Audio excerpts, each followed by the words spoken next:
इस वीडियो में हम पाथ 2 जो है वो डिस्कस करेंगे। पिछली वीडियो के अंदर हमने पाथ 1 को डिस्कस किया और सारी चीज़ें मैंने आपको डिटेल के साथ बताई हैं, लेकिन इस वीडियो में हम जो है ना वो इतनी ज़्यादा डिटेल में नहीं जाएंगे, क्योंकि अगर पिछली वीडियो आपने देखी है तो इसमें आपको कोई प्रॉब्लम नहीं होगा। अब हम पाथ 2 को फॉलो करेंगे और ऑब्जेक्ट को यानी मैस एम को हम मूव करवा के लेकर जाएंगे ए से बी की तरफ।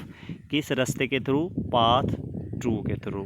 और पाथ 2 में देखें तो पहले हमारे पास ये टोटल जो है वो फासला बन रहा है ए से डी की जानब एक फ़ासला बन रहा है और एक बन रहा है डी से बी की जानब। ठीक है, ए से डी ये एक रास्ता है जी हमारा।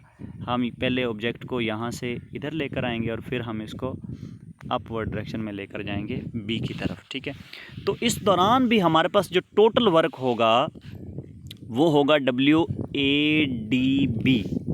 पिछला जो पाथ था हमारे पास उसमें हमने वर्क लिया था टोटल WACB, जबकि इसमें होगा WADB।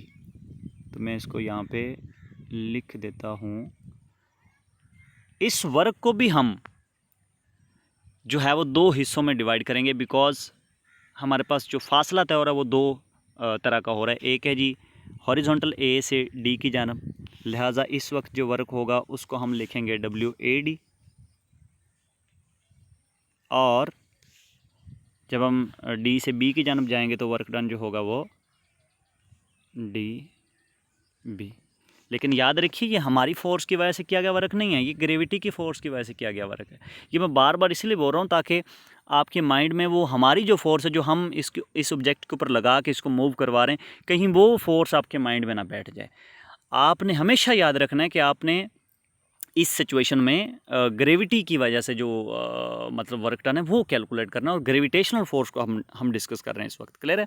हमारी फोर्स की वजह से भी वर्क हो रहा है, लेकिन वो तो हम कैलकुलेट ही नहीं कर रहे हैं ना, वो एक अलग टॉपिक है। हम जस्ट ग्रेविटी की फोर्स जो है ना उसकी बात कर रहे हैं। सो हमारे पास दो वर्क होंगे इस सिचुएशन में भी, WAD और WDB। ठीक है, सबसे पहले हम WAD कैलकुलेट करेंगे जैसे हमने पहले पाथ 1 में किया था। तो इसमें भी जो है ना वो WAD हमारे पास होगा ए से डी की जानब। तो फोर्स हमारे पास ज़ाहिर F होगी, लेकिन ग्रेविटी की फ़ोर्स की बात हो रही है तो FG होगा डॉट तय करदा फासला। तो अब यहाँ पे तय करदा फासला होगा A से D तक। ठीक है, A से D तक। तो ऊपर अगर देखें C से B तक का रास्ता और यानी ये वाला, और A से D तक का रास्ता, ये दोनों सेम है। अगर ऊपर वाला X हमने कहा है तो ये भी क्या होगा? X ही होगा। इसी तरह D से B तक जो है ये हमारे पास H होगा, क्योंकि हमारे पास A से C तक जो है वो H है। तो यहाँ पे आएगा FG डॉट X हम लिखेंगे। तो डॉट प्रोडक्ट यहाँ पे करेंगे ख़त्म, तो ये आएगा FG X cos थीटा। इस सिचुएशन में देखें तो थीटा 90 होगा, क्योंकि हम मूव कर रहे हैं इधर, जबकि ग्रेविटी की फोर्स डाउनवर्ड है, इसलिए एंगल जो है वो 90 डिग्री होगा। अब चूंकि एंगल 90 डिग्री है फोर्स यानी ग्रेविटेशनल फोर्स और डिस्टेंस के दरमियान, इसलिए यहाँ थीटे की जगह पे हम 90 डिग्री लिखेंगे। और आपको पता है cos 90 होता है 0, यानी यहाँ पे FG वैसे आ जाएगा, और cos थीटा की जगह पे हम लगाएंगे 90, यानी जो थीटा है ना यहाँ 90 लगेगा। सो ये बन जाएगा cos 90, और cos 90 आपको पता है 0 होता है। तो जब ये 0 FG के साथ ज़रब होगा तो ये सारी टर्म को क्या कर देगा? 0, यानी WAD हमारे पास जो होगा वो 0 आएगा।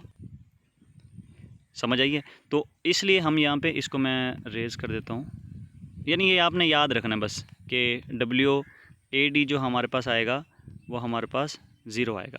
अच्छा, ऊपर वाले रास्ते की अगर हम बात करें ना, तो उसमें भी हमने देखा पिछली वीडियो में कि पाथ 1 में भी जो वर्क हमारे पास C से B की जानब था ना, यानी हॉरिजॉन्टल फासले की वजह से जो वर्क था वो 0 आया था। और इस सिचुएशन में भी हॉरिजॉन्टल फासला जो तय हुआ है उसकी वजह से जो वर्क डन है ना वो 0 आ रहा है। ये चीज़ आपने याद रखनी, जो कि पाथ 3 में आपके काम आने वाली है।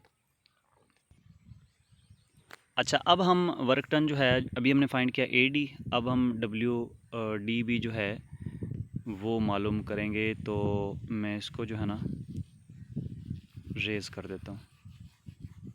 अब हम WDB जो है मालूम करेंगे, जो कि हमारे वर्टिकल डिस्टेंस की वजह से होगा। सो इसको मैं लिख लेता हूँ WDB, इसके लिए भी वही फार्मूला एफ जी डॉट, अब तय करदा फासला यहाँ पे कितना होगा, डी से बी की जानब, ये एच होगा, ठीक है। ये बन जाएगा एफ जी डॉट एच। अच्छा, अब हम डॉट यहाँ पे ख़त्म करेंगे तो ये हमारे पास आएगा F G H cos theta, ठीक है।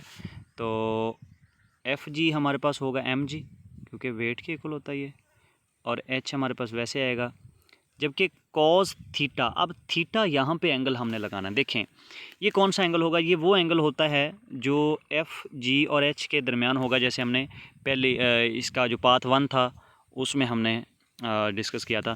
तो देखें जब हम ऑब्जेक्ट को यानी मैस को डी से बी पर लेकर जाएंगे तो हम फासला ऊपर तय कर रहे हैं, ठीक है, जबकि ग्रेविटी की फोर्स इस दौरान डाउनवर्ड डायरेक्शन में होगी, क्योंकि ग्रेविटी की फोर्स हमेशा डाउनवर्ड होती है।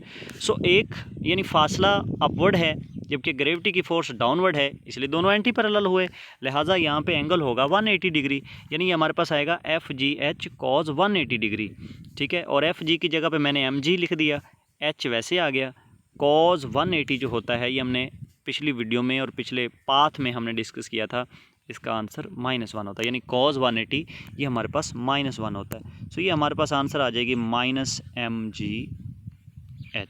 ठीक है। देखें अब एक चीज़ आपने नोट की होगी कि जो हमारा पाथ 1 है उसका जो टोटल वर्क डन आया ना WACB, वो भी -mgh आया था। अब जो पाथ 2 की वजह से जो वर्क डन हुआ है और टोटल जो वर्क डन हमारे पास आया WADB, वो भी -mgh है। इसका मतलब ये हुआ कि अगर हम पाथ 1 के थ्रू मूव करें या पाथ 2 के थ्रू मूव करें, दोनों केसेस में हमारे पास वर्क सेम आएगा। और ऐसी फोर्स जिसकी वजह से किया गया वर्क रास्ते पे डिपेंड ना कर रहा हो, ऐसी फोर्स को बोलते हैं कंजर्वेटिव फोर्स, ठीक है। तो इस केस में देखें ग्रेविटी की वजह से जो वर्क डन था वो पाथ 1 के थ्रू भी -mgh आया और पाथ 2 के थ्रू भी -mgh आया। इसका मतलब ये है कि ये जो ग्रेविटेशनल फोर्स है इसका वर्क रास्ते पे डिपेंड नहीं करता, 1 के थ्रू लेकर जाओ मैस को ए से बी पे तब भी -mgh आंसर, और पाथ 2 के थ्रू लेकर जाओ तब भी -mgh। यानी इस फोर्स की वजह से, ग्रेविटी की फोर्स की वजह से जो किया गया वर्क है वो रास्ते पे डिपेंड नहीं करता, इसलिए हम इस ग्रेविटेशनल फोर्स को बोलेंगे कंजर्वेटिव फोर्स।